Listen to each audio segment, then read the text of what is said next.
Finally episode के and में सिमरन की सास ने किसी बच्चे की डिलीवरी की और वो डिलीवरी करते हुए काशवी ने उसे देख लिया और काशवी को फ्लैशबैक सब कुछ याद आ गया कि मेरी बच्चे की डिलीवरी इसी ने की थी। फिर जाके उसने पूछा कि तुमने क्यों मेरे साथ ऐसा किया, कि क्यों तूने मेरे बच्चे को छीना मुझसे। तब जाके एपिसोड हुआ खत्म। और आज के एपिसोड में भगवान से काशवी ने कुछ मांगा था और वो काशवी को भगवान ने दिया, पर काशवी समझ ही नहीं पाई उस इशारे को। चलो बताता हूं क्यों और कैसे। ये लोग बातें कर रहे थे, आदित्य और हमारी तरुण की माँ यानी कि काशवी। तब जो पता चला ये हुआ कैसे, तो फिर पता चला कि ये मैं तो अंदर कोई गया नहीं, मैंने देखा था। फिर एक नर्स आई थी, उसने अगरबत्ती जलाई थी। फिर अर्जुन आया, बोला मुझे पता है कैसे हुआ था। इसकी मौत एक गैस से हुई थी, यानी कि जहरीले गैस से। फिर मैंने पता करने के लिए डॉक्टर के पास गया, तो डॉक्टर ने बताया ये जहरीली गैस से हुई है। फिर मैं गया उस अगरबत्ती का राख लेने के लिए। अगरबत्ती का राख लेके मैंने लेबोरेटरी में टेस्ट करवाया। पता चला डॉक्टर के थ्रू कि ये वही जहरीली गैस का धुआं है जिससे सिमरन की मौत हुई थी। फिर मेरे को पता चला ये सब कुछ नर्स की वजह से हुआ है। मैंने जाके नर्स से भी पूछा, इन्होंने सिंपल, उसने बोला मुझे एक लेडी ऑफिसर, मतलब लेडी थी कोई जो वहां पे आई थी जिसके बच्चा कैंसर से बाहर आया था, और उसने मुझे प्रसाद दिया था। तब मेरा उपवास था, मैंने प्रसाद नहीं खाया। तो फिर मेरे को उसने अगरबत्ती दी, बोला अंदर जाके जला देना, सब कुछ ठीक हो जाएगा। तो बस, तो बोला हम सीधा सीसीटीवी पे चलते, पता चलते कि वो लेडीज कौन है। बोला इतना आसान नहीं है, हर जगह पे सीसीटीवी नहीं होते, फिर भी हम जाते हैं हॉस्पिटल और सीसीटीवी चेक करते हैं। तो बोला चलो तीनों साथ पे चलते हैं। तो उसने बोला मैं काशवी को ड्रॉप कर देता हूँ, तुम अपनी गाड़ी में आओ और फिर मैं वहां से निकल जाऊंगा, तब तक तुम दोनों सच्चाई पता करवा देना, मुझे एक काम है। वो लोग निकले। फिर काशवी में गाड़ी रोई कि तुम क्या अपने एक हस्बैंड को बताने वाली हो बच्चे के बारे में। बोला नहीं, उससे जब पड़ी ही नहीं थी मेरी, तो मेरे बच्चे की तो क्या पड़ेगी। और मैं ही नहीं चाहती कि मैं उसको कुछ बताऊं। एटलीस्ट उसको तो ये भी नहीं पता होगा कि मैं प्रेग्नेंट थी, क्योंकि मैं उसको बताने जाती कि मैं प्रेग्नेंट हूँ, उससे पहले वो मूव ऑन कर चुका था अपनी लाइफ में।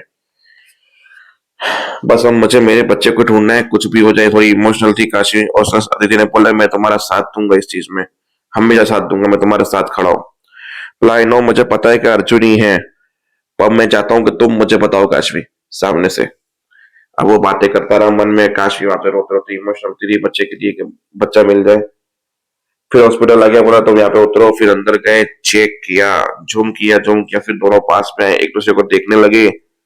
फिर बोला वो सीन चला गया, वापस से जूम करो। फिर वापस का दूसरे को देखने लगे। मतलब टाइम पास चल रहा था हॉस्पिटल के अंदर। फिर एक जूम के बाद सिर्फ हाथ दिखा, तो जहां हाथ पे ओम का टैटू था, और बोला कि रोमिला काकी, ये सेम टैटू रोमिला काकी का। पर रोमिला काकी मर्डर कैसे कर सकती है? आई डोंट नो, रोमिला काकी ऐसी नहीं है। तो हमें कुछ पता है कि उन्होंने कुछ घर पे ऐसा कुछ रिएक्शन दिया हो सिमरन को लेके। बोला वो सिमरन के रिश्ते से खुश नहीं थी, वो चाहती थी कि मिक्की का उसका रिश्ता ना हो, पर इस लेवल तक गिर जाए कि वो नहीं पता था। वो तो हम उसके जाके पता चलेगा। दोनों पहुंचे। काशवी को बोला तुम गाड़ी में रुको, मैं पहले अंदर सिचुएशन देखता हूँ, फिर तुम्हें बुलाता हूँ। बोला ठीक है। अर्जुन अंदर गया। मैं बोली बस सिमरन का कातिल मेरा बच्चा, मिला दो किसी से भी भगवान प्लीज। इतने में सामने से आ ही गया वो। भगवान ने सुन ली, तथास्तु बोल दिया, ले तुम्हारा बच्चा, अब समझना तुम्हें है। क्योंकि देखो, युद्ध में भी भगवान श्री कृष्ण ने केवल और केवल अर्जुन को सारथी बने थे, सलाह दी थी, युद्ध नहीं लड़ा था। तो अब तो काशवी को ही दुखना है सब कुछ। मिला के बोला चलो मेरे घर चलो। उसने, अर्जुन ने बोला वैसे भी थोड़ी देर लगेगी, तो चलो इसके घर पे चलते हैं। ये दोनों आगे आगे बढ़े। काशवी कंफ्यूज हो गई कि तुम बाजवा हाउस वहां पे इस घर में क्यों जा रहे हो। बोला मेरा घर यही है। अच्छा तुम यहीं रहते हो आसपास ही? बेटा को एक्सीडेंट। फिर महिमा जब बाहर निकली तो बोला अरे ये दोनों सोच सोच में क्या करूं। काशी को पता चल गया कि तरुण मेरा ही बेटा यहाँ पे रहता, तो एक एक कड़िया जोड़ती रहेगी और उसे पता चल जाएगा। फिर इतने में काशी को फोन आया कि अर्जुन ने बोला जल्दी आ जाओ अंदर, चाची निकलने वाली है कहीं बाहर के लिए, फटाफट अंदर आओ।